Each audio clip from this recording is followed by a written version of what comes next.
All right, guys, let's look at this really amazing question. If 8 lines are drawn in the plane such that no two of them are parallel and no three or more of them intersect at the same point, what is the maximum number of parts that the plane can be divided into? So guys, let's look at the question. There are 8 lines, okay, that are to be drawn in a plane such that no two of them are parallel and no three or more of them intersect at the same point. Now, if you observe, guys, suppose this is the plane that you have. Okay, in that, if the lines, like if there are 2 or more lines which intersect at the same point, okay, this is going to minimize the number of regions in which this plane is divided. All right, that is why the question says no three or more of them intersect at the same point. So then what is the maximum number of parts that the plane can be divided into? All right, so what we will do here is, guys, we'll consider first a region, okay, this plane, okay, denoted by the circle, and then we will basically divide it with lines. Let's say I'm drawing one line. So if there is one line drawn, okay, this plane can be divided, or this region can be divided into 2 parts, right? This first part here, okay, and the second part will be here, right? So you can basically imagine this to be the diameter, and it is broken down into, the diameter is basically breaking the plane into 2 parts, the region into 2 parts, right? So for one line, okay, we can have 2 regions formed. So what if I take 2 lines, guys? If I take 2 lines, you can observe that 2 lines will divide this particular region into 4 parts. Isn't it? Maximum 4 parts can be obtained. Okay, and that is why the question also specifies that the lines cannot be parallel. Why? If you take parallel lines, guys, okay, suppose you get a parallel line like this, the parallel lines would generate exactly 3 regions, which can't maximize the number of regions formed. And that's why the question says no 2 lines are parallel.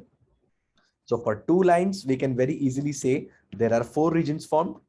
Similarly, if there are 3 lines, guys, we can observe there are 1, 2, 3, 4, 5, 6, and 7.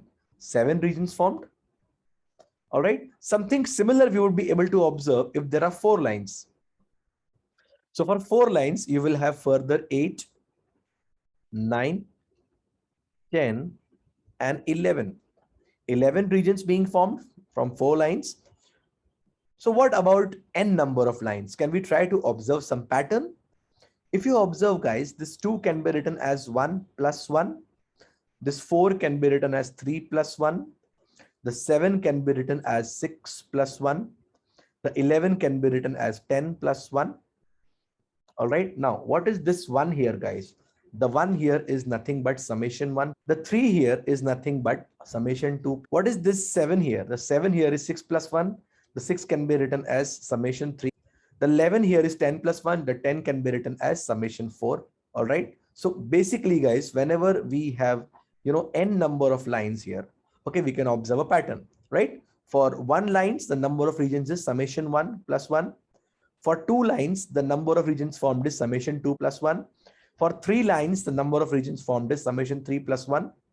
For 4 lines, the number of regions formed is summation 4 plus 1. So for n number of lines, the number of regions formed is summation n plus 1. It's as simple as that. You may also observe that 1, 3, 6, 10, these are the triangular numbers. Summation of n is the nth triangular number. That means the number of regions formed is the nth triangular number plus 1. Let's apply the same logic in the next part. If there are 8 lines to be drawn, okay, then in how many maximum number of parts can the plane be divided? So basically we put n's value as 8. So the answer required shall be summation 8 plus 1. Summation of n natural numbers is n into n plus 1 by 2. So summation of n is summation of 8. 8 into 9 divided by 2. 2 1s are 2 4s are 4 9s are 36 plus 1. The final answer is 37. That means the number of parts in which the plane can be divided maximum is 37.